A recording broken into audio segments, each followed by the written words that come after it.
주께가니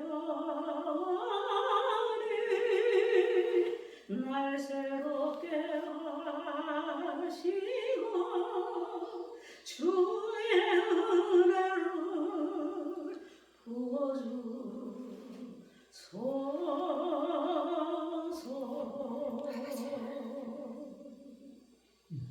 내 안에 발견한 나의 연약함 모두 벗어지리라. 주의 사랑으로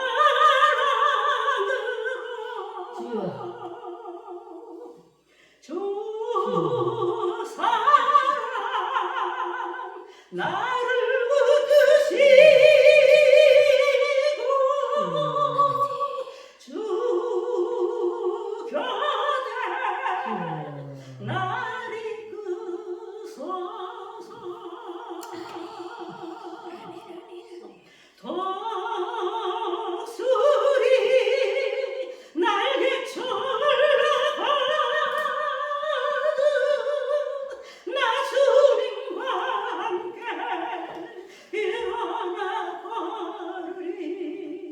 주의 사랑 안에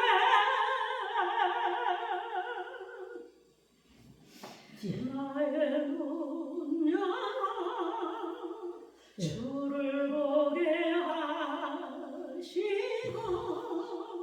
주의 사랑을 알게 하소서.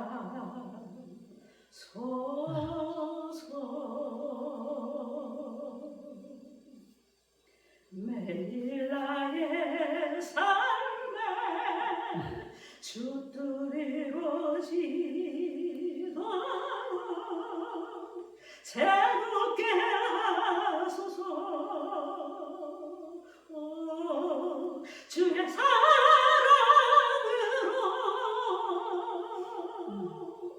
주 사랑 나를 붙드시고 주 곁에 날 이끄소서. 독수리 날개쳐 올라가듯 나 주님과 함께 일어나 걸으리. 주의 사랑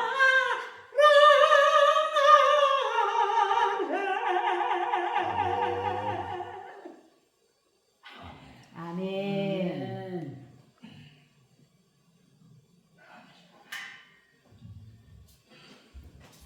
감사합니다.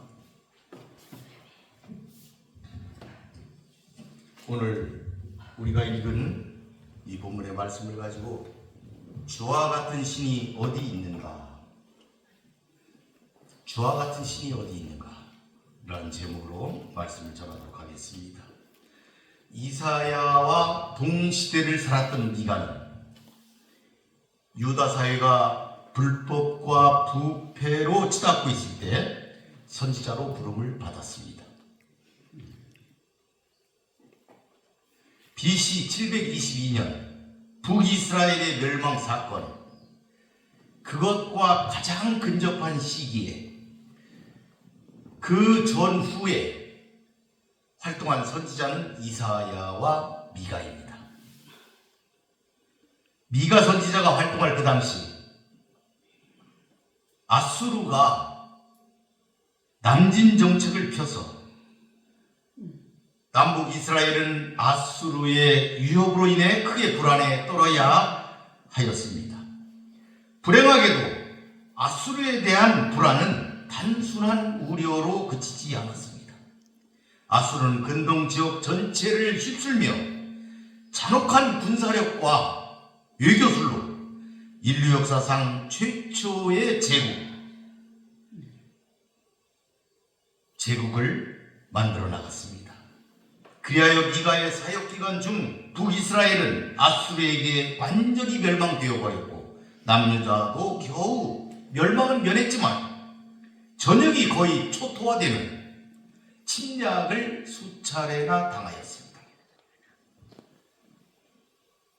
따라서 이사야와 미가는 선민을 향하신 여호와의 심판이 분명 이미 시작되어 부분적으로는 성취되었습니다. 아직 완전히 실현된 것은 아닌 과도기의 한가운데에서 예언 활동을 한 선지자들이다. 우리가 이렇게 요약할 수가 있겠습니다. 여호와의 심판으로 북이스라엘의 멸망을 직접 보았던 이사야와 미가는 그 충격과 아픔이 클 수밖에 없었습니다.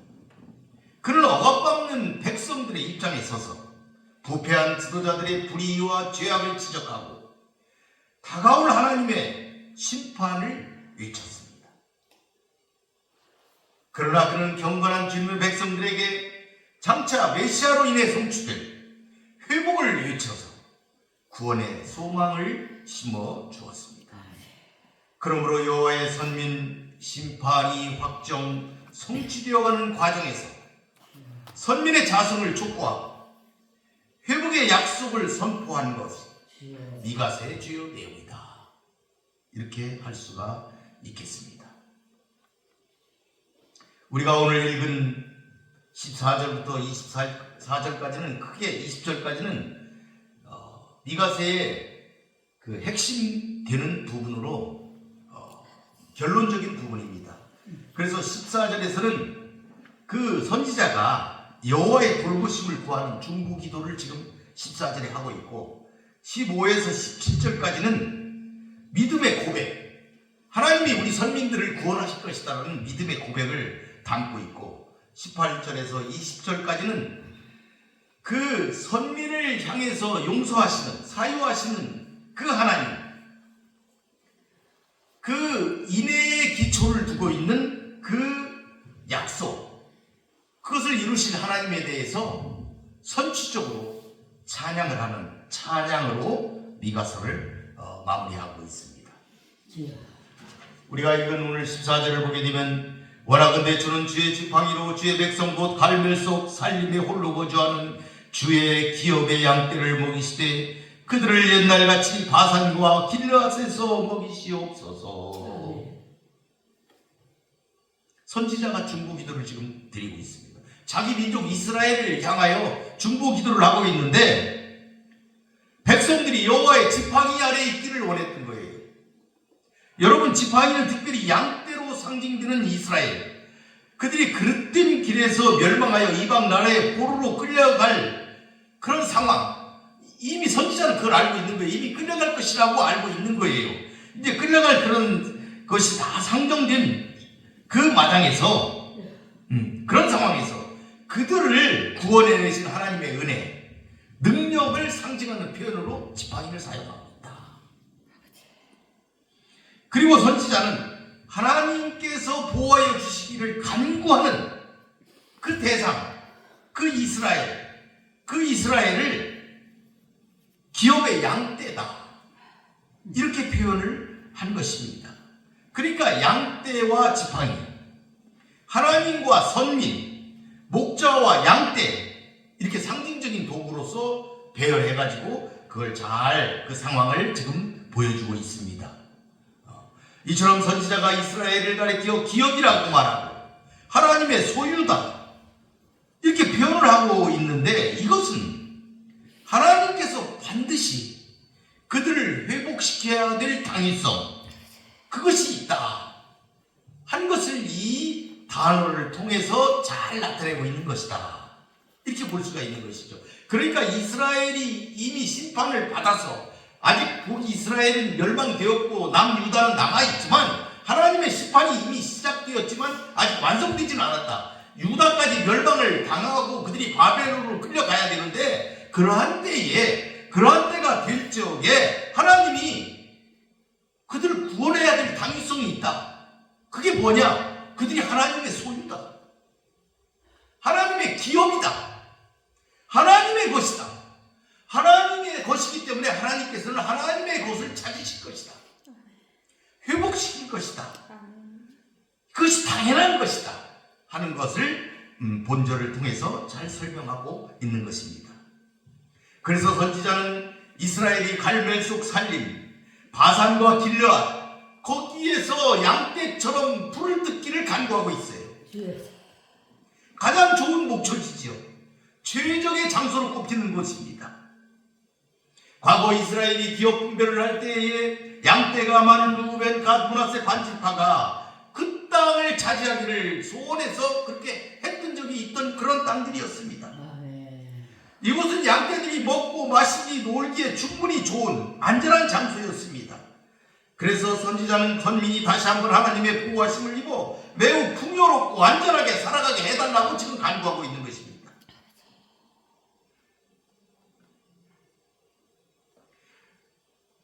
다시 한번 이스라엘의 영적 풍요와 복을 누리는 삶이 되도록 회복시켜 주실 것을 간구하는 그러한 기도다, 중보 기도다 이렇게 볼 수가 있습니다. 그랬더니 15절에 이르시되 내가 애굽 땅에서 나오던 날과 같이 내가 그들에게 이적을 보이리라 하셨느니라. 물론 이제 14절에 이제 기도를 하니까 15절에 하나님이 응답하신 거예요. 그런데 이것이 이 응답은 하나님이 이렇게 공개적으로 하신 응답은 아니고 선지자가 개인적으로 받은 기도예요. 응답을 지금 여기에 쓴 거예요. 그러니까 뭐냐면은 이르시되 하셨느니라 이렇게 굉장히 공식적으로 표현을 했는데 사실은 원문에는 그런 말이 없어요.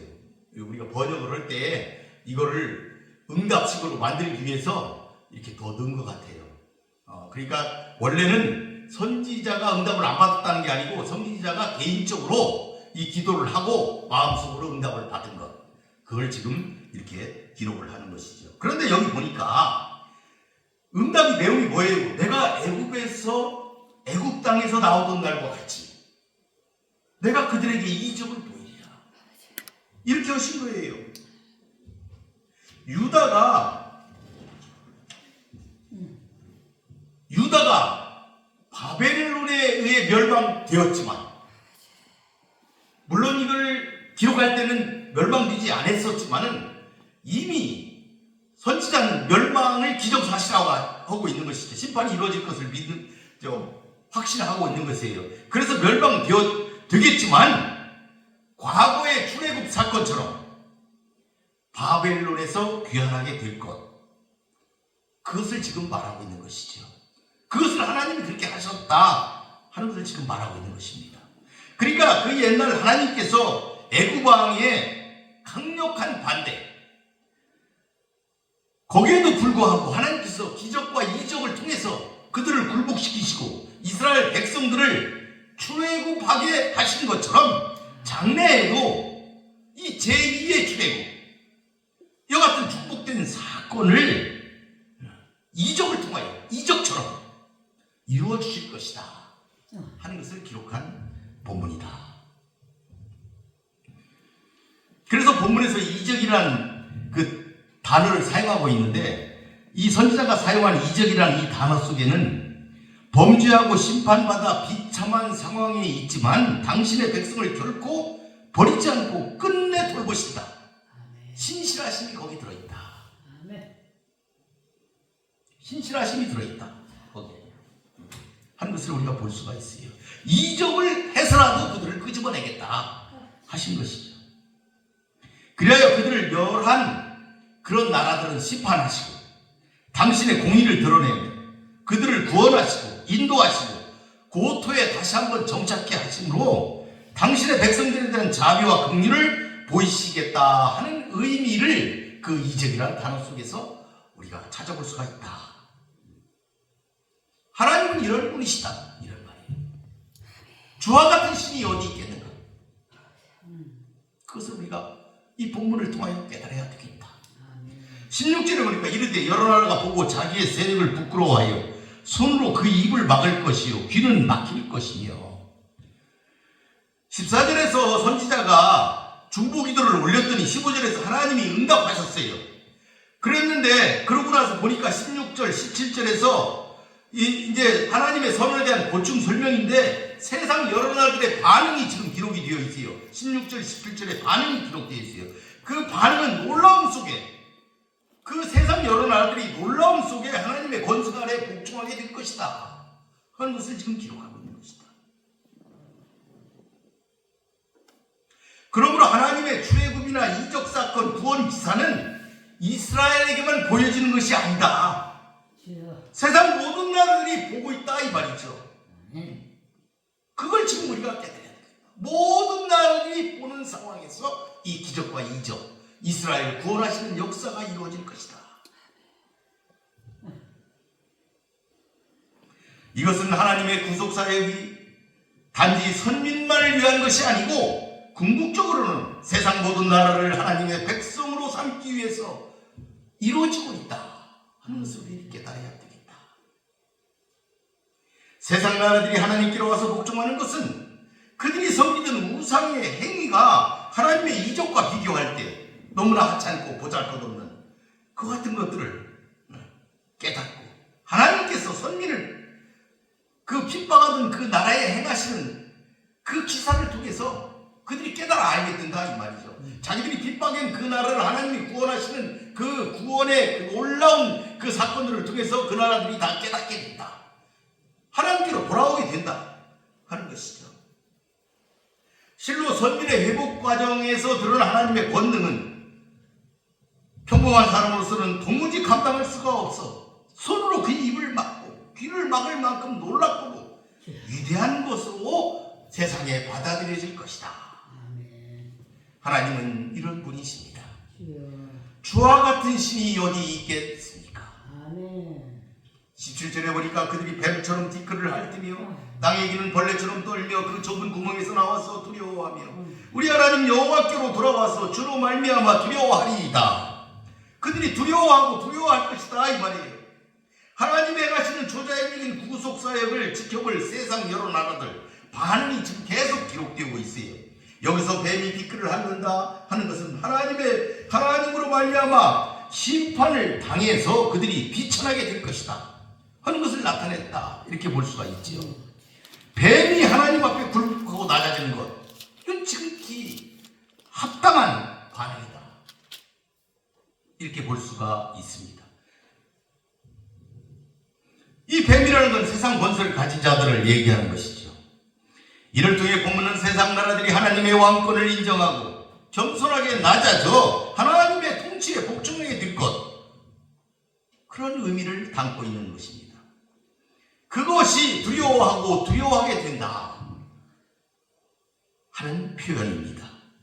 여기서 두려움이라는 것은 내적인 두려움, 존경의 마음이 포함된 경외 그것을 나타내는 단어입니다.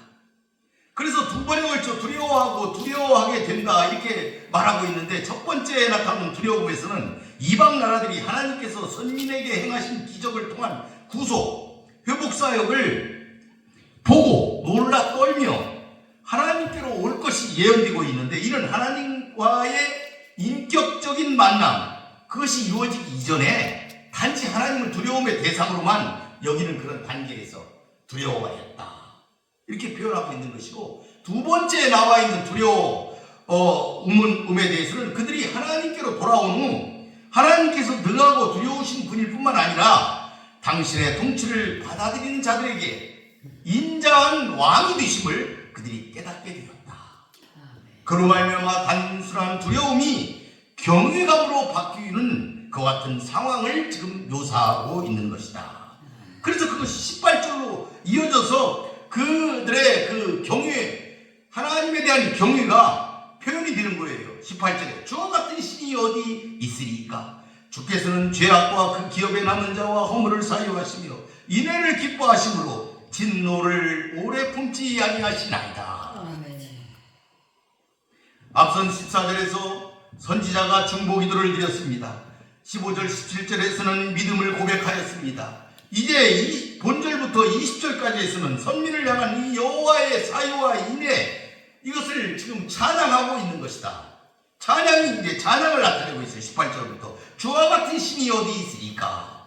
이걸 직역하면 누가 당신과 같은 신입니까? 이런 말이에요. 그러니까 어디 있으리까? 이 장소를 나타내는 것으로 해석이 되어 있는데 이 where가 아니고 who 누가 당신과 같은 신인가요? 이 문장은 선지자의 이름 미가에 대한 해석입니다. 이 미가는 히브리어로 미카야후의 줄임말인데 누가 여호와와 같으리까? 이런 말이에요. 그러니까 이 선지자 미가가 쓴 이 선지서 미가서는 그 제목이 선지자의 이름이다. 그런데 그 이름이 무엇을 뜻하느냐? 누가 여호와 같으리까? 누가 여호와 같으리까?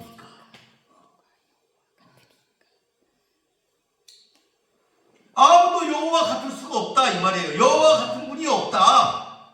여호와 같은 분이 없다 하는 것을 잘 표현해 주고 있고, 이 미가서를 전체적으로 미가서가 뭘 쓰고 있는지를 잘 나타내 주고 있는 그런 문자이며 이름이다. 이렇게 우리가 이해하면 좋겠어요. 그래서 여기 보니까 이 미가라는 이름 속에는 하나님의 권능, 하나님의 절대 주권, 무엇과도 비할 수 없을 만큼의 위대하심, 강하심, 이런 것들이, 전능하심이 그 이름 속에 포함되어 있다. 우리가 섬기는 하나님은 그런 하나님이시다 하는 것을 이 제목을 통해서 말씀하고 있는 것이죠. 주께서 죄악과 남은 자의 허물을 사유하신다. 이런 하나님이시다. 그런 얘기예요. 본문은 하나님께서 자기 백성의 죄를 용서하시고 허물을 묻지 않는 분이라는 사실을 고백하는 내용입니다. 여기에서 사유하다 이렇게 쓰고 있는데, 이 사유하다는 원문은 그 두 개의 단어인데 우리가 이렇게 한글 성경으로 만들 때 한 단어로 만들었어요. 사유하다. 지은 죄에 대해서 형벌을 주지 않고 그 죄악 자체를 말끔하게 소멸시켜 주시겠다 하는 내용이에요. 하나님이 그렇게 하시겠다. 하나님은 그런 분이시다. 사유하시는 분이시다. 형벌을 내리지 않고 우리가 죄를 졌는데, 말하자면 이제 더 쉽게 표현하면 이스라엘이 죄를 짓고 이제 다 망해서 바벨론으로 포로가 되어 잡혀 들어갔지만은 하나님께서는 더 이상 형벌을 더 내리지 않으시고 다 깔끔하게 소멸시키고 용서하시고 그들을 구원하시겠다. 아멘. 그런 말씀이죠. 그러니까 본문 상반절에서는 하나님을 용서하시는 분으로 표현을 했죠. 하나님을 용서하시는 분. 그런데 본문에서는 설사 죄에 대해서 진노하시는 경우라도 그 진노를 오래 품지 않으시는 분, 이렇게 표현을 했어요. 그 이유는 하나님께서는 인애를 기뻐하시는 분이기 때문이다. 하나님은 인애를 기뻐하시는 분이기 때문에 그렇게 하신다 하는 것이 본문에 잘 표현되어 있습니다. 하나님의 선민 공동체에 포함되어 있다고 해서 모두 구원이 보장되거나 하나님의 공의로운 심판에서 예외가 되는 것이 아닙니다. 하나님의 공의로운 심판은 범죄한 모든 사람들에게 공평하게 임합니다. 여기서는 선민도 예외가 될 수 없습니다. 하나님은 선민일지라도 범죄하면 심판하십니다. 그러나 하나님은 선민이 타락하여 그들을 심판하시는 와중에서도 그 가운데서 하나님에 대한 믿음을 지키며 말씀에 순종하는 소수의 경건한 남은 자들을 보호하시고 구원하십니다. 이러한 사실은 세상과 교회가 타락하여 하나님의 공의로운 심판을 받을 수밖에 없는 때, 하나님의 심판이 임박한 그때 하나님에 대한 믿음을 지키며 하나님의 말씀에 순종하는 삶을 살고자 애쓰는 경건한 성도들에게 심판날의 구원에 대한 소망과 확신을 가지게 하기에 충분한 말씀이다 이렇게 우리가 깨달아야 하겠습니다. 19절에 보니까 다시 우리를 불쌍히 여기셔서 우리의 죄악을 발로 밟으시고 우리의 모든 죄를 깊은 바다에 던지시리이다. 18절에서 선지자는 하나님께서는 인애하신 분이다.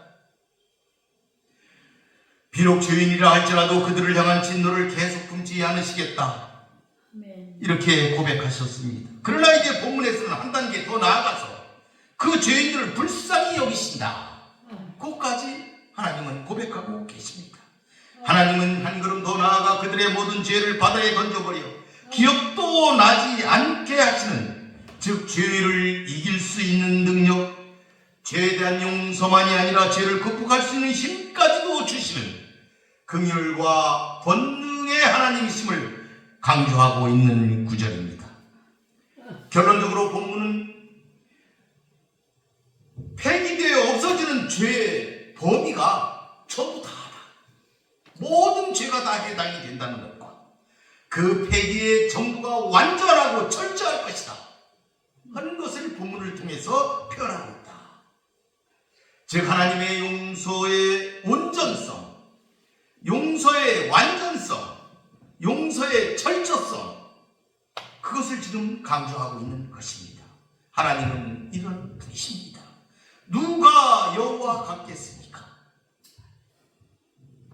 20절에 보니까 주께서 옛적에 우리 조상들에게 맹세하신 대로 야곱에게 성실을 베푸시며 아브라함에게 인애를 더하시리이다. 미가서의 마지막 구절입니다. 이 구절에서 하나님께서는 과거 족장들과 맺으신 언약을 다시 언급하고 계십니다. 신실하신 하나님께서는 그 약속을 반드시 지킬 것이다. 그러니까 1000년 전, 2000년 전에 그들의 조상들과 약속을 한 그 약속을 그 후손들인 그들에게, 선지자 이후에 있을 그 후손들에게 그 약속을 지키실 것이다 하는 것을 지금 이 본문을 통해서 강조하고 있는 것이죠. 조상들에게 맹세하신 대로 성실을 베푸시고 인애를 더하시리이다, 이렇게 말씀했어요. 미가는 선민의 미래에 대한 희망을 그들 자신에게서 찾지 않고 이스라엘 백성들의 조상들과 언약을 맺으셨던 하나님의 신실하심, 거기에서 찾았다, 희망을. 그러니까 미가가 가진 그 희망은 인간들에게서 찾는 게 아니에요. 인간들은 타락해서 죄악 가운데 있어 멸망될 수밖에 없어서 희망이 없지만 하나님의 약속에서 그 희망을 찾았다. 하나님이 오래전에 그 조상들에게 약속하셨던 그 약속의 말씀, 이렇게 기록된 하나님의 성경의 그 말씀을 붙잡고 거기서 희망을 찾고 그걸 가지고 그들의 후손들에게 지금 가르치고 있다. 아멘. 바로 이 때문에 본문 당시 온갖 죄악과 범죄를 행하고 있는 현실 가운데에서도 선민이 심판 후에 다시 하나님의 백성으로 회복될 근거, 그 근거, 그걸 하나님의 약속에서 찾으셨다 하는 것입니다. 여기서 야곱과 아브라함에게 성실과 인애를 말씀하셨는데 그것은 그 후손들인 자신들을 지칭하는 그 단어로서 조상의 이름을 갖다가 넣은 것이죠. 하나님은 이미 아브라함과 이삭, 야곱을 사랑하셨지요. 그리고 그들은 다 하나님의 품으로 돌아갔어요. 그런데 그 후손들을 그렇게 사랑하실 것이다. 그 약속을 지킬 것입니다. 그래서 공동번역에는 이렇게 번역을 했어요. 우리 야곱의 후손에게, 우리 아브라함의 후손에게 거짓이 없는 사랑, 한결같은 사랑을 베풀어 주십시오. 이렇게 의역하였습니다. 그래서 이 본문은 선민과 하나님 혹은 이스라엘 조상이자 족장인 아브라함이나 야곱과 맺은 언약과 관련하여 언약 당사자이신 하나님의 속성을 강조하고 있다.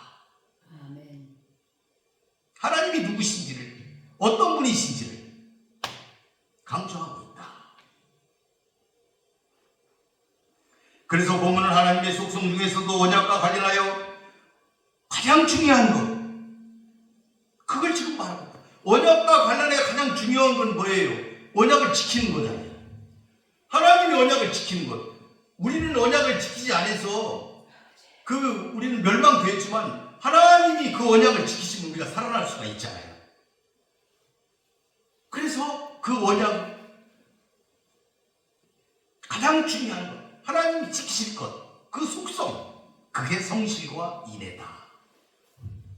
그래서 이 성실이라는 단어는 하나님께서 자기 백성과 맺은 언약을 이행하시는 데 있어 변함이 없으시다. 성실하다, 이 말은 변함이 없다. 신실하다, 이런 말이에요. 하나님이 신실하셔요. 언약을 맺으셨는데 그걸 지키는데 신실하신 하나님이에요. 이거 반드시 지켜요. 그걸 지금 얘기하고 있는 것이다. 그리고 인애라고 표현했어요. 헤세드라는 단어인데 하나님의 사랑이죠. 그런데 이 언약의 기초가 이 하나님의 사랑, 헤세드에 기초하고 있다, 이 말이에요. 그러니까 하나님이 언약을 맺으신 것은 사랑의 기초에서 맺으신 것이다. 사랑의 기초에서 아브라함과 야곱에게 언약의 말씀을 주신 것이다. 조상들에게. 다시 거꾸로 우리와 적용시켜서 얘기하면 하나님의 말씀 속에서 우리를 사랑하시고 우리를 구원하시고 우리를 인도하시고 보호하시고 함께 하시는 이 모든 것들이 하나님의 사랑의 기초에서 우리에게 주신 말씀이다 하는 것이죠. 그래서 하나님이 사랑의 기초에서 언약을 맺으시고 반드시 신실하게 그 언약을 지키실 것이기 때문에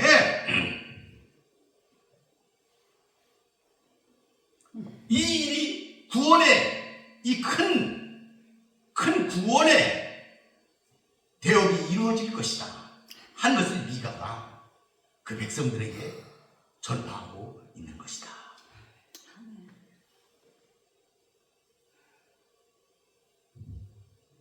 그래서 우리가 신약성경에 보면은 요한일서 14장에 보면 말씀이 육신이 되어 우리 가운데 거하심에 우리가 그의 영광을 보니 아버지의 독생자의 영광이요 은혜와 진리가 충만하더라. 은혜와 진리가 충만하더라, 이런 단어가 나오는데 이 은혜와 진리, 이것이 이 본문의 성실과 인애와 같은 단어입니다. 성실과 인애 이렇게 표현했지만 신약에서 요한복음에서 나와 있는 은혜와 진리, 이 단어 같은 단어다. 그러니까 예수님이 우리 가운데 오셨는데 은혜와 진리가 충만하더라, 이 말이에요. 그러니까 하나님이 예수 그리스도를 이 땅에 보내신 것은 하나님이 약속을 하신 그 약속을 성실하게, 신실하게 지키실 거라는 얘기예요. 그 기초가 뭐예요? 헤세드, 사랑이라는 거죠. 은혜에 기초했다는 얘기예요.